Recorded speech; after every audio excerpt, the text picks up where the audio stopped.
सांख्य योग अध्याय 2। जय श्री कृष्ण दोस्तों, ये है भगवत गीता का दूसरा अध्याय यानी सांख्य योग। पहले अध्याय में हमने अर्जुन की सभी दुविधाओं को जाना और बाद में उनका विषाद यानी उनका दुख, निराशा किस प्रकार है हमने वो जाना। पहले अध्याय में अर्जुन प्रश्न पे प्रश्न किए जा रहे थे श्री कृष्ण से।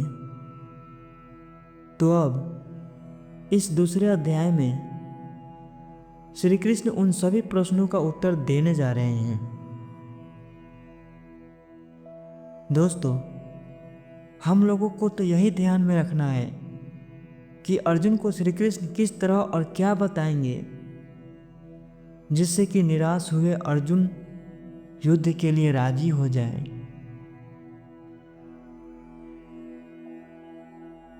यहीं से शुरुआत होती है दोस्तों भगवत गीता का असली ज्ञान।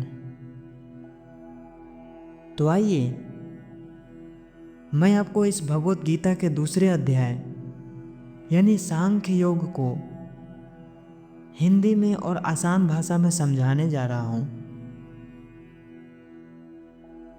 ध्यान से सुनना दोस्तों, जो श्री कृष्ण अर्जुन को बताने वाले हैं, क्योंकि अर्जुन की समस्या हम लोगों की समस्याओं से अलग नहीं है।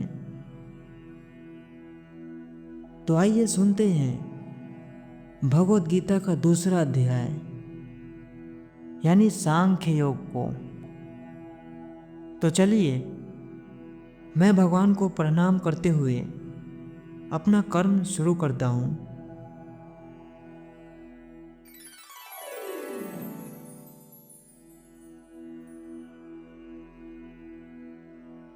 दूसरे अध्याय में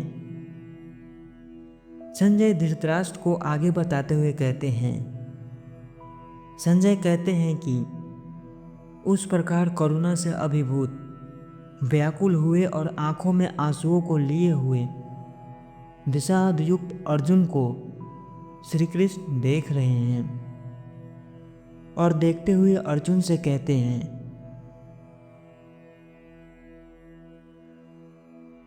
दोस्तों, अपने ही परिवारों को आपस में लड़ते हुए देखकर अर्जुन की आशा खत्म हो चुकी है।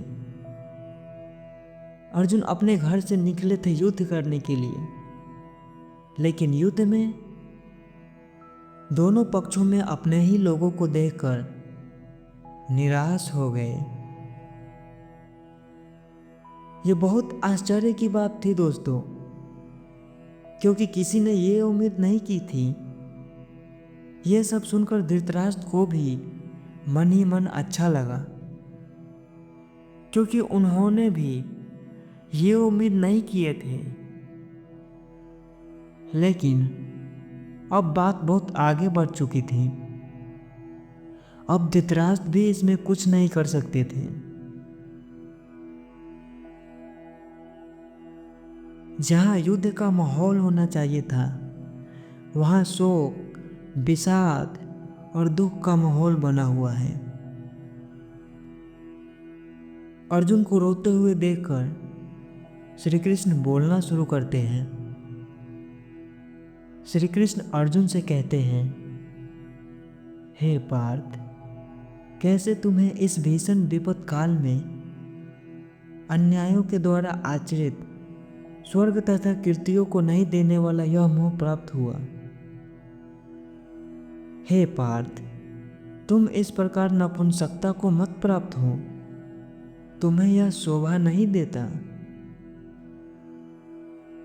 दोस्तों, यहाँ पर नपुंसकता का अर्थ कायर और डरपोक से है।